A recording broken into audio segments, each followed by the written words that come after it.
Today I will show you a fantasy, romance film from 1998, titled What Dreams May Come. Spoilers ahead. Watch out and take care. During his vacation in Switzerland, Dr. Chris Nielsen meets artist Annie Collins when their boats accidentally bump into each other. They quickly hit off thanks to their similar sense of humor, and later they have a picnic where Annie shares his sandwiches with Chris.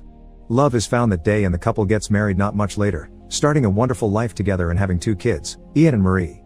The children have become teenagers by the time tragedy strikes the family for the first time. Both teens die when the van that was taking them to school crashes. 4 years later, Chris is working at the hospital when he gets a call from Annie, who is having a meltdown because some of the art pieces she acquired for a gallery opening haven't arrived. She feels really bad because today is their Double D anniversary and she may ruin it if she has to stay at work. Because for Chris, paintings are the most interesting thing in the world, he has pictures of Annie's art in his drawers, so he quickly takes them out to give her ideas of how to use them to replace the missing ones, promising to drop the real ones at the gallery after work is over. In the evening, the rain causes a car crash in a tunnel. Chris stops his car just in time and doesn't get caught in it, but being a doctor for him is a responsibility he must respect, so he gets off his vehicle and approaches the victims to help. Unfortunately, another oncoming car isn't as lucky and crashes as well, killing Chris in the process. In only a few seconds, Chris finds himself in a floaty form above the world while a mysterious voice asks him questions to see if he's aware of what's going on. He sees his body being taken to the hospital and dying there, then he moves to his house, where the dog barks at him because animals do see him. The mysterious voice takes form then, but it's still blurry, so Chris can't tell who it is. The voice tries to convince Chris that he's dead, but he continues floating around, watching Annie go through his wake and looking at the pictures of his kids.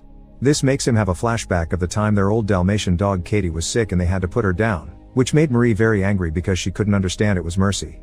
He also remembers the time he and Ian went running into the forest under the rain for fun, and Chris took the chance to tell his son they would be transferring him to another school.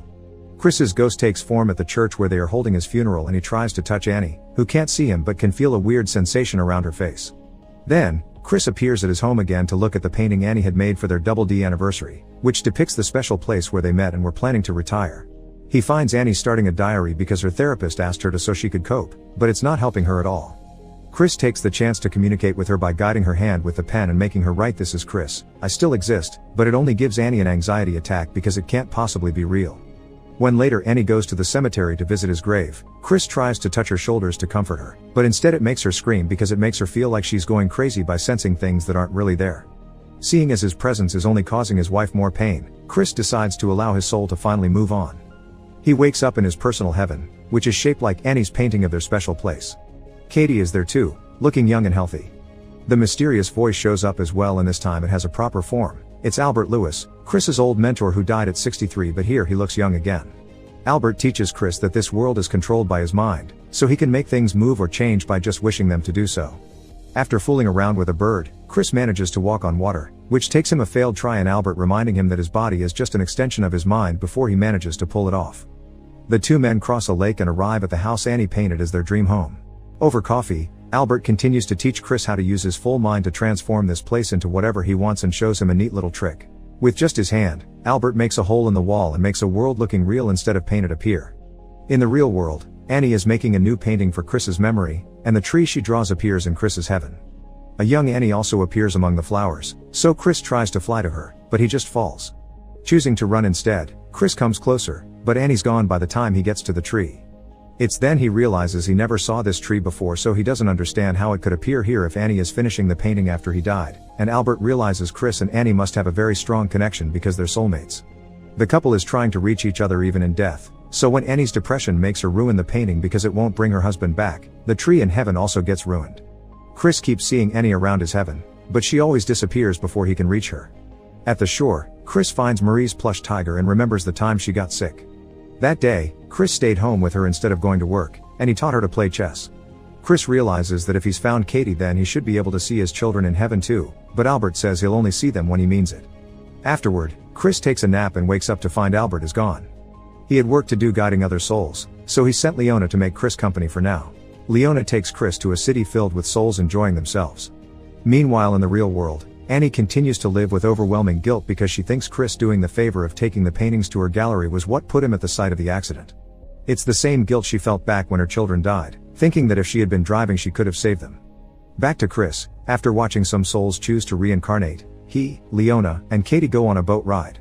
Chris admits that because his children died years ago, He's more worried about his wife, so Leona asks him to share a memory of his daughter. As he tells her about all the times he and Marie played chess together, Chris remembers the diorama his daughter had in her room and begins noticing this world looks like it.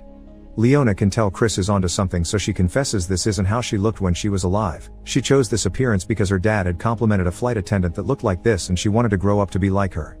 Chris finally realizes this is Marie's soul, and the two of them reunite with a hug. In the meantime, Annie is having trouble moving on.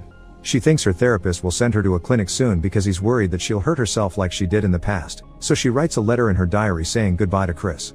Back in heaven, Chris is back in his painted house and is visited by Albert again, who brings terrible news: Annie is dead. Chris cries for her but thinks at least her suffering is over and they'll reunite soon. However, Albert informs him this isn't possible. Because Annie ended things herself instead of dying naturally, she'll be going to hell, which makes Chris furious and causes a storm in his heaven. What happened with the tree reminds Chris of his soulmate connection to Annie and decides to go to hell to rescue her, since their bond should allow him to find her. After lots of arguing, Albert accepts that Chris's refusal to give up deserves a chance and takes him to see the tracker, who explains how things will work. Finding Annie is possible, but she won't recognize Chris when she sees him, so he must decide if the trip is worth it just to see her. Chris accepts to try anyway, so the trio gets on a boat to cross the seas of hell. There's a wild storm shaking the boat and the waves, but the real danger comes from the lost souls in the water that turn the boat over and make everyone fall. While trying not to drown, Chris has another flashback of him and Annie, this time arguing about Ian and his future, because Chris kept pressuring the boy into doing well at school and it was taking a toll on Ian. Right after that one, another memory begins of Ian in the forest under the rain complaining about the transfer because he didn't want to lose his friends. Eventually, the waves take the trio to the shore of the gateway to hell, a huge desert filled with shipwrecks. They begin walking through the area but they are having trouble sensing Annie because Chris keeps thinking of Ian. The boy had tried to explain that he wasn't like his father, so school was hard for him and he went to bed scared. Chris had told him he believed in him and if he had to go through hell, he would want nobody else other than his son by his side. During the kid's funeral, Chris gave a speech that imagined what a man Ian would have become if he'd had the chance to grow up: brave, respectful, loyal. And now in hell, Chris sees Albert about to fight a bunch of lost souls, so he stops him as he calls him Ian. Father and son properly reunite with a hug while Chris quotes himself, still thinking this is the only person he would want by his side while going through hell. The tracker interrupts their moment to point out that Ian is a distraction for Chris, who needs to think about Annie if he wants to find her. Chris refuses to leave his son behind but Ian admits he's taken the form of Albert because he's the only guy Chris has ever listened to, so he wants him to listen to him now. Chris has to go alone and never stop thinking about Annie. He should particularly concentrate on the way he brought her back after the kids died. The tracker takes the elevator to hell together with Chris, who begins thinking about all the things Ian mentioned. After the kids died, Annie tried to hurt herself and ended up in a mental hospital. During her stay, she asked Chris for a divorce, since she thought they were coping too differently to stay together. The elevator eventually takes them to a private deck where the floor is filled with faces calling out for their loved ones. Chris almost gets distracted by an old man, thinking it's his father, but he gets back on track when he finds Annie's face among the others. Remembering a lovely afternoon they spent together in the park, he runs to her only to fall through a hole on the floor and into a lake. Thinking about Annie again allows him to swim out and find the place she's at, a dark, nightmare version of their dream house. The tracker explains this is an illusion her guilt inflicts on herself and, after revealing he's the real Albert who also took on a new appearance, he reminds Chris that he has no defense against Annie, so he only has 3 minutes with her before he loses his mind. Chris enters the house and as it had been predicted, Annie doesn't recognize him, so he pretends to be a neighbor that admires her art. Annie is worried because her paintings are missing, so Chris tries to distract her by telling her about his dead wife and how they came up with the Double D anniversary. Years ago, Chris visited Annie at the mental hospital and told her he would be leaving because his presence wasn't helping and seeing her like this was killing him. So that day was a Double D day, because they needed to make a decision about divorce.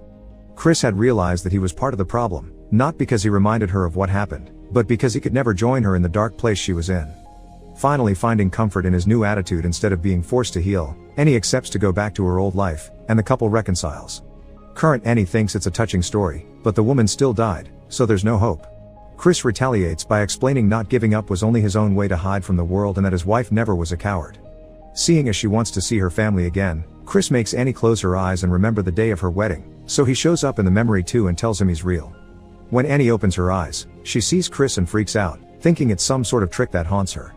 Chris doesn't have much time left so he tells her a few last words before leaving. He apologizes for all the things he'll never give her and all the times he failed her. He also thanks her for everything she's done for him. Afterward, Chris meets with Albert to tell him to go back alone and tell his children that he loves them but he won't leave their mother alone. Then Chris re-enters the house and finds Annie to tell her she shouldn't feel guilty because he forgives her and he'll stay in eternity in hell if that's what it takes for her to regain her sanity. As she begins to look healthier, Annie recovers her memories and Chris absorbs all her nightmares instead. Annie begins ascending to heaven, but she doesn't want to leave Chris behind, so she calls out his name and reminds him not to give up. After going through the lake again and seeing his life flash in front of his eyes, Chris wakes up back in his own heaven and reunites with Annie, Albert, Katie, and the kids. The family spends some happy moments together, but then Chris talks to Annie in private to ask her if she would like to be reborn together. Anne hesitates, but Chris explains the kids do want them to go, and he's sure they'll find each other again because they're soulmates. The couple kisses right before something extraordinary happens in the real world. A little boy's toy boat accidentally bumps against the one belonging to a little girl, and this girl decides to share her sandwiches with him. Make sure to subscribe and turn on notifications so you can watch more videos like this. Thanks for watching.